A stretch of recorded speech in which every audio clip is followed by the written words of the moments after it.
Thank you so much first of all شہادت امان صاحب، آپ نے اپنا قیمتی وقت میں سے مجھے تھوڑا سا وقت دیا۔ بجٹ جو ہے سال میں ایک مرتبہ جو آتا ہے منی بجٹ، چھوٹا بجٹ کہتے ہیں۔ پہلے جن چیزوں کے اوپر ٹیکس ایگزیمپشنز تھیں، میڈیسنز کے اوپر 250 گنا پرائسز جو ہیں وہ بڑھ چکی ہیں۔ 62 آئٹم 32 بل، پونا گھنٹہ 16 بل، اسی ماحول میں رنگے گئے، پھر دوبارہ منی بجٹ آ گیا۔ سبسکرائب کریں اور بیل دبائیں تاکہ کوئی خبر رہ نہ جائے۔ السلام علیکم، thank you so much for tuning بول بس کی ایک اور نئی ویڈیو کے ساتھ میں ربیع بن ملک آپ کو خوش آمدید کہتا ہوں۔ Thank you so much first of all شہادت امان صاحب، آپ نے اپنا قیمتی وقت میں سے مجھے تھوڑا سا وقت دیا۔ بہت مصروف تھے اور مجھے بہت جلدی کرنا ہے، اور I am sweating just because کہ میں اتنی بڑی شخصیت کے ساتھ بیٹھا ہوں اور مجھے بڑا آنر فیل ہو رہا ہے کہ انہوں نے مجھے اپنے قیمتی وقت میں سے اتنا وقت دیا۔ شہادت امان صاحب، منی بجٹ آیا ہے، پہلے تو ویورز کو یہ کائنڈلی بتائیں کہ منی بجٹ بیسیکلی ہے کیا، اور اس پہ اپوزیشن کو کیا تحفظات تھے؟ سب سے پہلی بات تو میں بتاؤں کہ بجٹ جو ہے سال میں ایک مرتبہ جو آتا ہے، لیکن یہ جو موجودہ سیٹ اپ ہے اس میں تو جو منی بجٹ ہے، یہ جس کو فائنینشیل بل آپ کہتے ہیں، عرف عام میں ہم اس کے منی بجٹ، چھوٹا بجٹ کہتے ہیں، لیکن بات یہ ہے کہ یہ تو اس حکومت میں ڈیلی ہم بجٹ دیکھ رہے ہیں، ڈیلی ریوائز ہو رہا ہے۔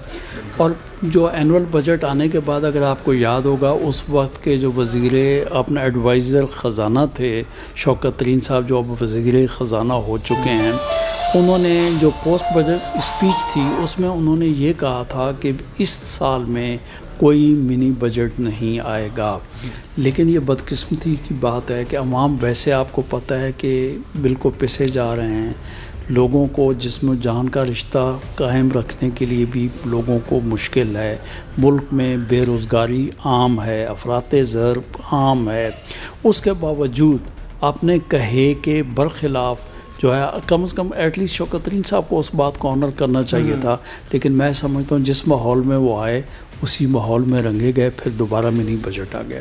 اب اس میں آپ کو یہ دیکھوں گا، اگر آپ دیکھیں تو اس میں پہلے جن چیزوں کے اوپر ٹیکس ایگزیمپشنز تھیں کہ ٹیکس نہیں لگے گا، وہ ریوائیو کر دی گئی ہیں، 17% ٹیکس لگا دیا گیا ہے۔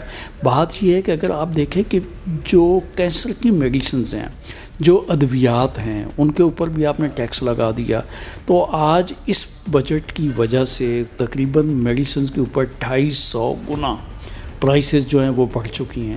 بچوں کے پینے کے دودھ کے اوپر آپ نے ٹیکس لگا دیا ہے، آپ نے جہاز میں جو آپ کو ایک سینڈوچ ملتا ہے اس کے اوپر آپ نے ٹیکس لگا دیا ہے۔ آپ نے سب سے بڑی بات ہے، قدرتی آفات کو روکنے کے لیے آپ کے پاس کوئی کسی قسم کا نظام اور پالیسی نہیں ہے، اور وہ مشینری جو آتی ہے اس کے اوپر بھی آپ نے مزید ٹیکس لگا دیا۔ ایک طرف آپ مری کا انسیڈنٹ دیکھ رہے ہیں اور دوسری طرف ان کا منی بجٹ جو ہے وہ آپ دیکھ رہے ہیں۔ تو اپوزیشن کا تو کہنا یہ ہے کہ لوگ اس وقت جو ہے نا، ویسے جس طریقے سے مہنگائی ہے، افراط زر ہے، تو لوگوں کو فیسلٹی دینے کی ضرورت تھی۔ جس طریقے سے ترین صاحب نے اپنی پریس کانفرنس میں کہا تھا، اس وعدے پہ قائم ہوتے اور یہ بتاتے کہ ہم نے یہ ٹیکسز جو ہیں کم کیے ہیں تاکہ عوام کو کوئی ریلیف ملے۔ تو اپوزیشن کا کہنا تو یہ ہے کہ کم از کم عوام کے ساتھ تحریک انصاف کرے۔ اچھا، تو شہادت امان صاحب، اپوزیشن اگر ان ہاؤس یونٹی اختیار کرے تو کیا وہ گورنمنٹ کو ٹف ٹائم نہیں دے سکتی؟ دیکھیں جی، بات یہ ہے کہ آپ بات کرتے ہیں، ہم مختلف پولیٹیکل پارٹیز ہیں جو اپنا الیکشن رکھتی ہیں، جن کا اپنا مینیفیسٹو ہے، تو وہ اپنے تئیں پارٹیز جو ہے نا اپنے مینیفیسٹو پہ قائم دائم ہے، لیکن اس کے باوجود جو لیڈر آف اپوزیشن جو ہے وہ تمام پولیٹیکل پارٹیز نے مشترکہ طور پہ شہباز شریف صاحب جو ہیں ان کو چنا ہے، اور وہ بھی آپ دیکھتے ہیں کہ کس طریقے سے ان کی سروائیول کیسے ہے اور کس طریقے سے ان کو انڈیپینڈنٹ کام کرنے دیا جا رہا ہے۔ یا جو موجودہ گورنمنٹ ہے، حالت اس کی یہ ہے کہ جو کانسٹیٹیوشنل پوسٹ ہے لیڈر آف اپوزیشن کی، اس سے کو بات کرنے کے لیے تو موجودہ سیٹ اپ تیار نہیں ہے۔ تو میں یہ سمجھتا ہوں کہ اپوزیشن کو تو دیکھیں، یہ کہہ دینا کہ اپوزیشن اپنا رول پلے نہیں کر رہی، آپ یہ دیکھ رہے ہیں، لیکن موجودہ جو نظام ہے وہ ڈیلی ایک دن میں آدھے گھنٹے میں 62 آئٹم 32 بل، پونا گھنٹہ 16 بل، بلڈوز کر کے چلے جاتے ہیں. اور عوام کی جو پوزیشن، اگر آپ بھی کسی گھر میں رہنے والے ہیں، آپ بتائیں آپ کے یہاں کیا گیس کی آپ کے پوزیشن کیا ہے، بجلی کے بل آپ کے کس حد تک پہنچ چکے ہیں، ادویات آپ کی جو ہیں کس حد تک پہنچ چکی ہیں. تو میں یہ کہتا ہوں اس کو بھی آپ چھوڑ دیں. ہمارے ملک میں کوئی پالیسی آپ بتا دیں، کوئی نئی انڈسٹری آ رہی ہے، اور حالات کی صورت حال تو یہ ہے کہ ٹورسٹ تو نہیں آئیں گے، انڈسٹریلسٹ بھی اس ملک میں نہیں آئیں گے. لا اینڈ آرڈر کی جو صورت حال آپ کے کیپٹل میں جو ہو چکی ہے وہ آپ کے سامنے ہے. کبھی آپ کہہ دیتے ہیں جی ہم TTP کے ساتھ مذاکرات کرنے جا رہے ہیں، کبھی آپ کا جو ہے نیشنل ہائی وے اور آپ کا موٹر وے بند ہوتا ہے، دوسرے دن کہتے ہیں جی 12 بندے مر گئے، 6 بندے مر کے آپ ان کے ساتھ اس کو لائٹ لے لیتے ہیں، اس کو آپ بھول کے آگے چل پڑتے ہیں. تو میں یہ کہتا ہوں کہ بھائی اپوزیشن تو ہیو اینڈ کرائی جو بھی ہے اپنا رول پلے کر رہی ہے، لیکن ان کی کوئی ڈفلی سننے والا نہیں ہے. تو میں سمجھتا ہوں الیکشن نزدیک ہیں، اور اب ایک وقت آئے گا آپ دیکھیں گے یہی عوام اٹھے گی اور یہی عوام اپنا حق مانگے گی. اب لوگ کانوں کان پہنچ چکے ہیں. تو شہادت امان صاحب، جو 27 فروری کو آپ ایک احتجاج کرنے والے ہیں، اس کو لے کے کیا ایم ہے آپ کے، کیا گولز ہیں؟ دیکھیں میں نے تو آپ کو کہا جو ہمارا مینیفیسٹو ہے، ہم نے تو جان کی خاطر پاکستان پیپلز پارٹی نے اپنی جانوں کے نذرانے دینے کی رسم ڈالی ہے.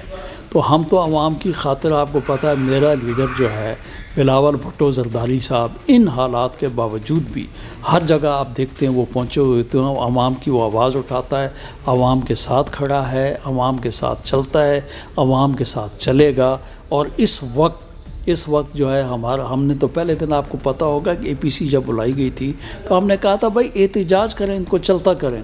لیکن اتفاق ہے کہ PDM والوں کا اس وقت جو ہے لوگوں کا ان کے اپنے کوئی ایمز اینڈ آبجیکٹس تھے. وہ کہتے تھے یہ آپ اسمبلیوں سے ریزائن کریں اور اس کے بعد چلے. ہم کہتے احتجاج کریں. آج وہ PDM بھی جو ہے پاکستان پیپلز پارٹی کی بات کے اوپر آ کے کھڑی ہو گئی ہے، تو احتجاج پہ وہ بھی آ گئے. لیکن ہمارا تو آپ کو پتہ ہے اس سے پہلے بھی ہر شہر میں ہر ڈویژن لیول پہ ہمارا احتجاج جو ہے وہ ہم اپنا احتجاج رجسٹر کروا رہے ہیں. اور جو بات بھی ہے، ہم ایک ڈیموکریٹک بہت بڑی پارٹی ہیں اور ہم عوام کے لیے ایک پولیٹیکل پارٹی کا رول پلے کرتے رہے ہیں اور انشاءاللہ کرتے رہیں. اچھا شہادت امان صاحب، مجھے یہ بتائے گا کہ آپ کے نظریے کے مطابق ہماری یہ جو PTI کی گورنمنٹ ہے یہ کہاں پہ لیگ کر رہی ہے؟ اگر بیسک دیکھا جائے تو وہ کہاں پہ لیگ کر رہی ہے؟ ایک الفاظ میں جواب آپ یہ بتائیں کہ کہاں پہ کامیاب ہے، کہاں پہ اس نے کوئی ڈیلیور کیا ہے. سب سے بات یہ ہے کہ ایک لیڈر کی پالیسی اور ایک زبان ہوتی ہے. آپ مجھاتی یہ وہی والے ہیں جو کنٹینر پہ چڑھ کے کہتے تھے کہ ہم ان کے قرضے ان کے منہ پہ دے ماریں گے. آج آپ نے اسٹیٹ بینک ان کے منہ پہ دے مارا ہے. آپ ایک بات مجھ سے پوچھتے ہیں کہ یہ گورنمنٹ کہاں پہ لیگ کر رہی ہے اور کیا چل رہی ہے. وہ یہی گورنمنٹ، یہی پرائم منسٹر صاحب یہ کہا کرتے تھے کہ ملک میں $1 بڑھتا ہے تو ملک کھربوں روپے کے قرضے کے نیچے آ جاتا ہے. آپ بتا دیں افراط زر جو ہے وہ کہاں پہ پہنچ چکی ہے. کہتے تھے کہ اگر ملک میں مہنگائی ہوتی ہے تو ملک کا وزیر اعظم چور ہوتا ہے. اب میں تو کنسٹیٹیوشنل بندے کو میں چور کیا کہوں، آپ خود مجھے بتا دیں کہ اس ملک میں آپ نے مجھ سے پوچھا کہ ایک جگہ، میں نے کہا ایک جگہ بتا دیں جہاں پہ جو ہے ان کو کسی قسم کی کوئی کامیابی جو ہے وہ نصیب ہوئی ہو. اچھا، لاسٹ سوال یہ ہے شہادت امان صاحب میرا آپ سے کہ پیپلز پارٹی کو ہمیشہ سندھ میں زیادہ دیکھا گیا، سندھ میں ان کا زیادہ اسکوپ دیکھا گیا، بٹ کچھ عرصے سے بلاول بھٹو صاحب اور زرداری صاحب کی قیادت پنجاب میں دیکھی گئی، مطلب پیپلز پارٹی کی مین قیادت پنجاب میں دیکھی گئی. دیکھیں آپ بھول گئے ہو ملک صاحب، بات یہ 1970 میں دیکھیں پاکستان پیپلز پارٹی کی بنیاد لاہور سے رکھی گئی، وہاں پہ رکھی گئی. ہم نے سب سے زیادہ سیٹیں لاہور سے، پنجاب سے ہم نے حاصل کی. یہی وجہ ہے کہ ہماری جو ہے وہ گورنمنٹ بنی. پاکستان پیپلز پارٹی پاکستان کے ہر خطے میں، بھلے وہ سوات ہو، بھلے وہ پشاور ہو، بھلے وہ کشمیر ہو، وہ کچھ بھی ہو، پاکستان پیپلز پارٹی واحد ہے جو لوگوں کے دلوں میں بستی ہے اور عوام کے اندر رہتی ہے. تو اب اگلے الیکشن میں کیا ایم کریں انشاءاللہ؟ میں یہ سمجھتا ہوں کہ لوگوں نے ہر ایک کو آزما کے دیکھ لی ہے.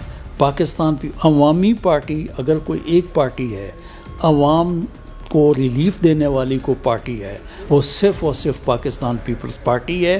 اور میں یہ سمجھتا ہوں کہ بھٹو صاحب کا نواسا بی بی شہید جو ہے اس کا بیٹا آصف علی زرداری صاحب کا بلوچ بچہ انشاءاللہ تعالیٰ اس ملک کی قیادت کرے گا، تبھی یہ ملک جو ہے اپنی جگہ پہ بحال ہو سکے گا انشاءاللہ۔ اچھا شاد امان صاحب، آخر میں کوئی میسیج آپ ہمارے ویورز کو دینا چاہیں؟ میں یہ صرف اور صرف یہ کہنا چاہیے کہ ہر آدمی کو ہر پاکستانی کو جو وہ سمجھتا ہے کہ بحیثیت مسلمان، بحیثیت پاکستانی میرا یہ حق ہے، اس کو اپنے حق مانگنے کے لیے اس کو آگے آنا چاہیے، نہ کہ اس کو اپنے گھر میں بیٹھ کے خاموشی اختیار کرنی چاہیے۔ تھینک یو سو مچ شاد امان صاحب اپنا وقت دینے کے لیے۔ امید کرتا ہوں آپ کو ویڈیو پسند آئی ہوگی۔ اپنا بہت زیادہ خیال رکھیں۔ بول بس کی مزید ویڈیوز دیکھنے کے لیے بول بس کے چینل کو سبسکرائب کریں، like this video, share this video.